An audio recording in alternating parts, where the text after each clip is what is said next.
your money. I would like to ask 3 questions even as we begin. The first question is, it sounds like an obvious question. It is, how many people don't like money? Please type on the chat. So there are 3 questions for everybody.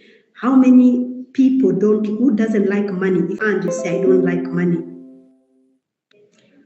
Don't overthink. The next question, as a little girl or a little boy, you were in school and you lost your sweater, you lost your shoes, you lost your books or a book, you lost a pencil, you lost an item in school and you came home.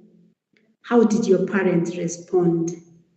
You lost an item in school. When you came home and you told your parents that you lost the item, how did your parents respond? The third question, don't overthink, just share in the chat. The third question is, you were sent to the shop or to the supermarket, or you were given money to go and pay at school, and you lost the money. When you came home, were you scared to tell your parents? And you still went ahead and told them, even if you were scared because you didn't have a choice. How did they respond? Type on the chat. Don't overthink. Just write the first answer that comes to you. Liz, I would like you to read some of the comments on the chat. If possible, please read some of the comments on the chat.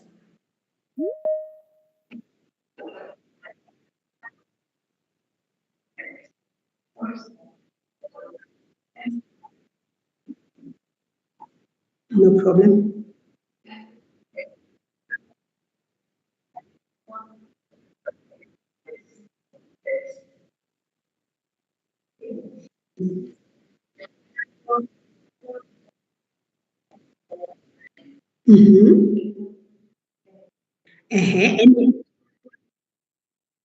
And yet, most of us pretend that we don't like money. We like money, but some of us pretend that we don't like money. Why is that the case? Why do we pretend that we don't like money, and yet all of us like money? One thing that I've learned when I'm giving people gifts is that I never go wrong with money. When I cannot figure out what somebody would like for their birthday or for Christmas, I never go wrong. And I've realized nobody, including myself, nobody does not appreciate a gift of money. Any more, maybe 2, 3 comments, and then we begin.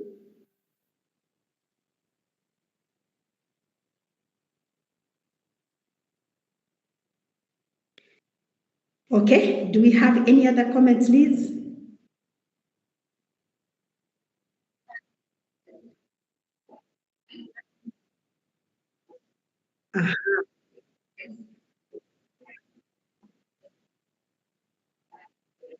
Oh, great. Oh, great. Oh, that's good. I read a comment in a shop. One time I read a comment in a shop that was saying, those who said that money does not buy happiness, they didn't know where to shop. Those who say that money doesn't buy happiness, they don't know where to shop. And somebody else said, money is not the only thing, but money is the thing. Money is the only thing, but money is the thing, definite article, okay? So this topic is extremely important for us to understand our relationship with money. I want to say that most of us have what we call money wounds. Most of us have money wounds, even from the responses that I can already see. I think it's one of us who said that the parents were calm. From the responses that I can already see, I think it was an item, or when we lost money, that inflicted money wounds. And it's very difficult for us to live a life of abundance when we have money wounds, because money wounds will affect the way we relate with money and the way we treat money. Beliefs, thoughts, behaviors, or feelings that limit someone from achieving financial abundance. Now, I would like you to post your questions on the chat as we go along. We will respond to them, or any thoughts you have. Let's engage. So, and the beliefs about money that are self-sabotaging or that are limiting, what is interesting is that we did not originate with them, we were not born with them, but these, we actually inherit them from the people that raised us, who are our parents. And when we don't take time to identify and to heal our money wounds, we might feel stuck when it comes to generating money. So the money wounds affect even our ability or our capacity to generate money and also to spend money responsibly. Okay? And now, as I said earlier on, the thoughts and feelings about money originate from the beliefs that we have about money. Most of our beliefs stem from our childhood. You see those experiences that the way your parents were shocked, the way they scolded you, the way maybe they beat you up, the kind of things that they told you, these are the things that influence our relationship with money. Okay? And this is even how they felt, even before they said anything. But the way they felt, the way they handled their money, and even their opinion about people who have or didn't have money. Some of us who are raised by parents or caregivers who would say that is for the rich people. I was talking to a group of people the other day, and I was telling them that there are people who are raised in the informal settlements and they grow up, they get money, but they can't parents who are calm. But for most of this area is for the rich people, and the rich people are selfish and they are greedy and they are thieves, and us, we belong here. So they internalize the us versus them. So even when they have money and they can move to a better neighborhood, they still cannot move because of the belief system around that. Okay, so when we have money wounds, how does it affect us? Let me say beliefs about money. I know most of you are in high school or you're in college, and yet you have money because you're given pocket money. You know, you're given pocket money. Maybe some of you are working and you have some money. You're working part-time. Maybe some of you are running businesses. But the question I want to ask is, are you always having money and then after some time, you cannot tell where the money went? Can you account for the money? Do you work with a budget? Are you a compulsive mtumba buyer? You know, you are walking, you just see 100 shillings or whatever, $1, and you just buy without even having planned. Now, money wounds make somebody associate money with pain. When I talk about money, like now when I started saying money, did you feel your intestines churning? Did you feel a chill down your spine? Did you feel uncomfortable? When somebody begins talking about money, do you feel uncomfortable? If somebody asks you, how much do you earn? How much would you like to be paid? How much pocket money were you given? Do you easily answer the question, or do you struggle with that question? Okay. Have you ever thought to yourself, money is evil? Have you ever thought about it? Let's be honest. Have you ever thought money doesn't grow on trees? This is a very common one, especially for African parents. We were told money does not grow on trees, including even in our mother tongues or even in Swahili, our national languages, we were told money doesn't grow on trees. Some of us believe in YOLO, you only live once. So we say, I live once, so I'm going to splurge. I have the money, I will spend. Have you ever felt like that? The thoughts around money are many. I just picked the three common ones that I come across. Perhaps around money are one of them. I just picked the three, or maybe you know somebody who can relate with any of this. Now, these keep us financially stuck. Let me just use the three of them to explain, the three scripts to explain how you can be stuck. For example, if you believe that money is evil, anytime you get an opportunity to make money, you're going to sabotage that opportunity because you keep feeling I'm not adequate, I'm not enough, this is not my kind of thing. You know, you don't work hard, you don't wake up early, you're not diligent at your work, you end up losing the job or you end up missing on a promotion just because you believe, hey, if I have a lot of money, you know, it will corrupt me. Money corrupt. Have you heard people saying that? Money corrupt. I remember one time my husband told me that he had a colleague, and the colleague said that in life, he just wanted to have a house and a car. Once he has a house and a car, that's good enough for him. True. He has had a good job, but so far I think he has a house and a car. And beyond there, he's not doing anything much in terms of investment because he believed a house and a car is all I need. If I have more than that, it's going to corrupt me. Okay. And sometimes when people have been raised in a home where there was money, but there was no peace, they tend to think that money is what caused the family to be in turmoil. Now, if you believe that money does not grow on trees, you're going to hold on to money very tightly. You have money, but you're struggling with spending the money on legitimate causes. Sometimes even when you owe somebody their money, it's so difficult to make a payment.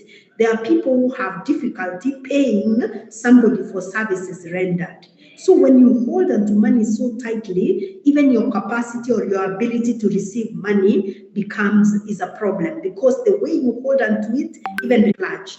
Anytime you get money, you're going to spend it recklessly. You will be extravagant.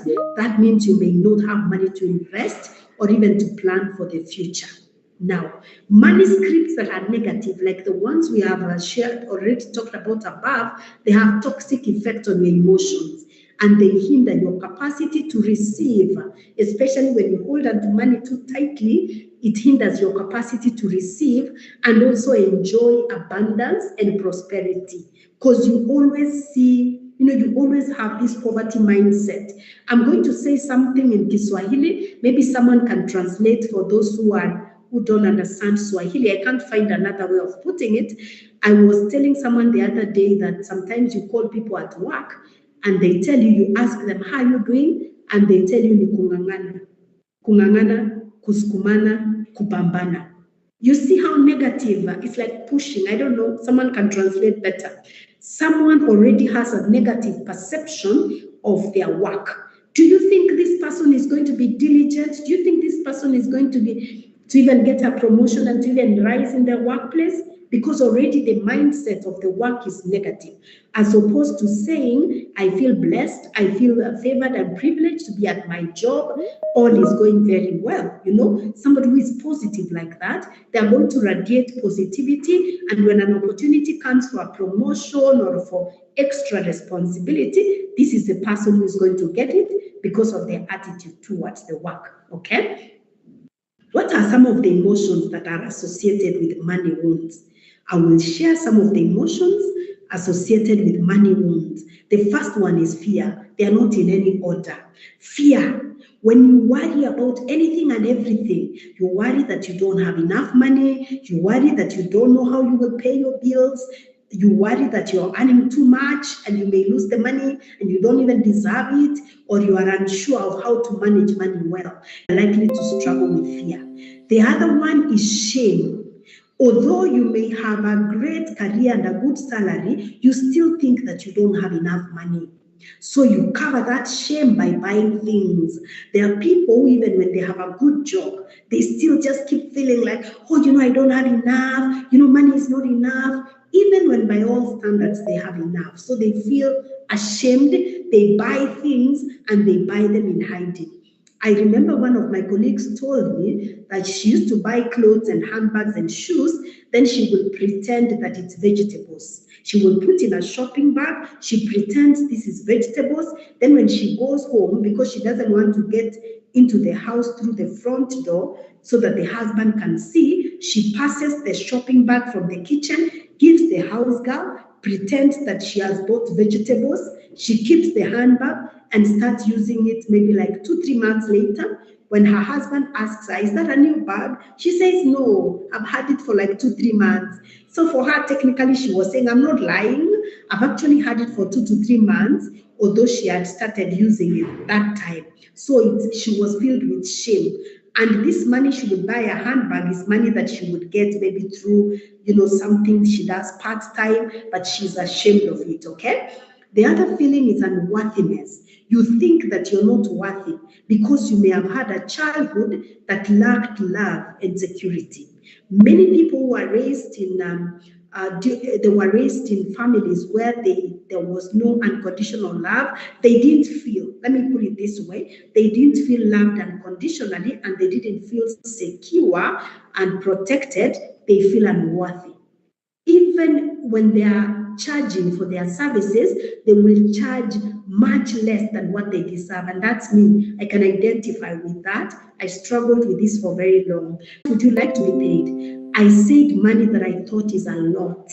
I just thought the money is a lot because I grew up in a background that there was so much lack, so much poverty. Let me put it that way. And when I told them how much I would like to be paid, they said, really? No, no, no, we are paying you more. And I was like, me? Really? Because I felt unworthy because of my money wounds. Okay? Now, let me share the impact of money wounds. What's the impact of the money wounds on somebody? So we have defined money wounds. We have talked about emotions associated with money wounds. We have talked about the feelings associated with this. And now we will talk about the impact of money wounds. You will get the presentation later on. The impact research shows a connection between people's finances and their emotional state. It is just not possible for somebody to be in a positive emotional state when they are worried about their basic needs. When you're worried about your food, your shelter, your clothing, it's very difficult to be in an emotionally stable state. And actually, it's not possible for you to be creative. Can I explain this? It's not possible for you to be creative when you're worried about your basic needs. That's why if you have a talent that you know can help you earn money, like maybe music, maybe art, just an example, and your parents have taken you to college, you're in college, you're studying for your degree or for your diploma, and you want to quit college so that you can pursue your passion, I want to encourage you to complete your studies, you get a job, you get into financial stability, and then you can engage your creative mind and pursue your passion. Is that clear? Let me see if that's clear. So it's important because when you're depending on someone, you're depending on your parents or you're depending on other people, meaning you're not emotionally stable, it affects your creativity. It affects your creative energy. I'm a certified family trauma professional and many things, but this is not what I trained to do in the area of psychology. This is not what I trained to do. My first degree was in pharmacy. So I did a degree in pharmacy, I did a master's in something else, and I have a very stable job. I've had the stable job for a while now, and it helped me to take care of my own needs and the needs of my family. And that's how I was able now to get into my passion and begin studying and begin getting certifications because I'm not under pressure. When you are under financial pressure, it's very difficult, as I said, for you to engage your creative mind. There are many people who have a talent, there are very many people who have a passion, but they are not able to exploit it fully because they are in a state of financial lack. They're in a state of financial need. They are thinking about surviving. So it's very difficult to engage them, the creative mind, when you're struggling with survival. I want somebody to comment on that because I hope that that point is clear. If it's not clear, I can explain. It's a very important point. Now, stress, shame, and lack of confidence often lead to worsening financial problems affecting many areas of people's lives. When people are financially in lack, they have stress, they have shame, and they lack confidence. Even when they are called, maybe to go for an interview or to interview for an opportunity to showcase their talent or their passion, they struggle with that because their emotional state is negative. They are in struggle, they are in stress because they don't have the money. So money actually, as one of you said, it makes everything move. You cannot have anything without money. Even this presentation I'm able to present this morning, money has exchanged hands. You've woken up this morning, maybe you have had your breakfast, you needed money. You've logged in right now here if you didn't have the money, or somebody didn't have the money. Negative emotions, which are often subconscious, they have an influence on one's decisions and actions. So the negative emotions we feel towards money, sometimes they may be subconscious in that we are not aware. We are not aware of them, but somebody can see the way they have influenced the choices and even the decisions that you are making. They lead to situations of self-sabotage and they block the path to abundance. Self-sabotage, I can give an example. It's like when somebody has a stable job, they have a good job, let me say so, then they wake up late, they go to work late, they don't complete their assignments, they miss work without permission. That is self-sabotage. Eventually, they miss opportunities, they miss promotions, and they get fired from their job. That is how people self-sabotage. Okay? Or maybe like now for you, you are in school, you are in college, you know that the priority right now is to work so hard, but some of you, maybe you're not here, but some people, let me say, some people oversleep, some people don't prepare well for their exams, so, and yet they have the notes. Some people don't attend classes. Some people decide, another lady was telling me yesterday, they decide not to, when they are given the deposit slip for school fees, they decide not to hand it in because they want to be sent home so that they can have some time at home. That is self-sabotage. You sabotage your own success, okay? Now, how do you heal from money wounds? How do you heal? If you have identified, I think 99% of us have money wounds. Very few of us inherited a healthy relationship with money from our parents. And I'm not blaming our parents because I know they are also coming from somewhere. They were also wounded by their own parents who were wounded by their own their parents. Now, first of all, you need to understand your relationship with money. Do you hold onto money too tightly? Do you overspend? Do you struggle sticking